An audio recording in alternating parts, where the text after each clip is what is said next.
Samsung, one of the leading tech companies in the world. Unlike some of its American competitors like Apple or Dell, Samsung wasn't formed in someone's garage. Samsung emerged from the wake of the most destructive war in Korean history, and in this video we will see how Samsung became so dominating in the global market.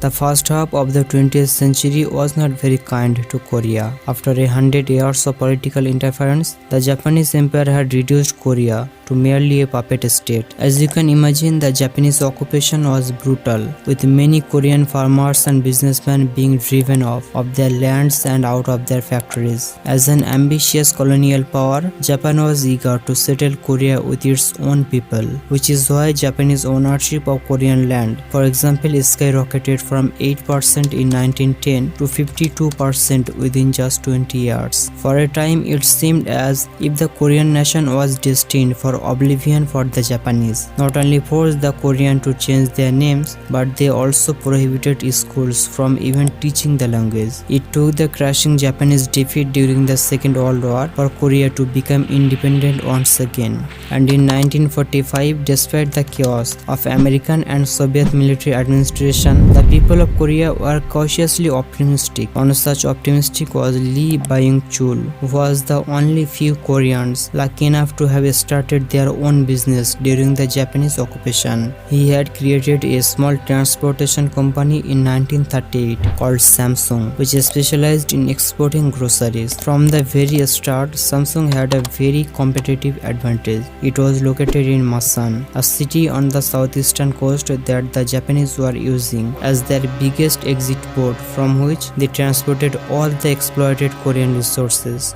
Now Lee wasn't a true collaborationist, but his usefulness to the regime granted him many favors that were not available to most Koreans, like getting loans from Japanese banks. While Samsung's Japanese period was decent for its time, the newly independent South Korea presented immense opportunities for Lee. The years immediately after the liberation were very profitable for pretty much every Korean businessman, for a simple reason. While the Japanese administration were gone, their assets remained, and the Korean government was handing them out left and right for cents on the dollar in an effort to rebuild the country. Everything looked great for Samsung, but then the Korean War broke out. North Korea's invasion quickly turned into a proxy war between the Soviet bloc and the capitalist West, with modern weapons devastating major cities and industrial centers in South Korea. Most of Korea's factories were damaged during 3 long years of war. For example, over 60% of textile and chemical facilities were destroyed. At the end of the war, Korea's infrastructure was in desperate need of repair, and its companies were too young to sustain its economy. Prices rose dramatically as the South Korean government was forced to print more money to finance the country's vast military expenditure. Hyperinflation was so extreme that in July 1953, Korea's money in circulation was 24 times greater than just 3 years earlier. The future of South Korea and Samsung by extension was looking increasingly uncertain, but luckily for them, Uncle Sam had their back. After the war, the US created essentially the Korean version of the Marshall Plan, with the United Nations following suit soon after. Throughout the 1950s, $3 billion was sent to the Korean government, which then chose medium and large companies worthy of the investment. Samsung was among the companies to benefit from this relief aid. No doubt, thanks to Lee's close friendship with the first Korean president Syngman Rhee. In fact, the extent of state help that Samsung received during this tenure was mind-boggling. While usually imposing very strict limit on exports, the government essentially gave Samsung a free pass, allowing it to become the biggest exporter of scrap iron. Funneling American relief money into Samsung allowed it to expand beyond simple transport and into actual manufacturing. In 1950, they started making sugar and then textile a year later. Buying ruined factories with American money and then rebuilding them was such a lucrative business business there Samsung grew at an average of 93% annually. However, relief aid was only part of the pictures. The Korean government was also extending generous credit to Samsung at very competitive rates. Lee was one of the biggest beneficiaries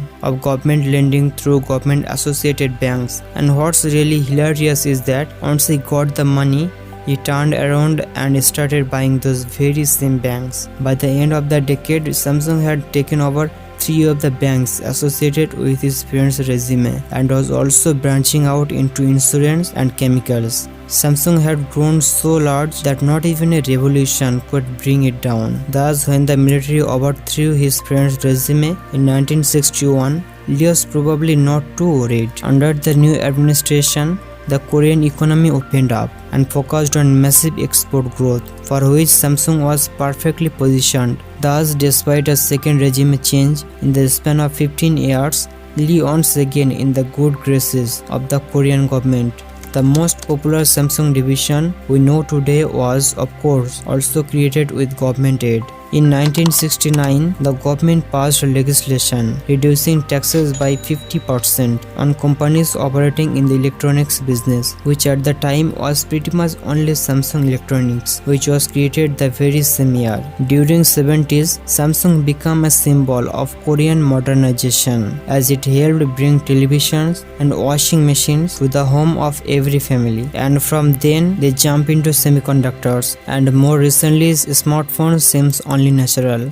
Of course, none of this would have been possible without Lee's brilliant positioning close to whichever political power held sway.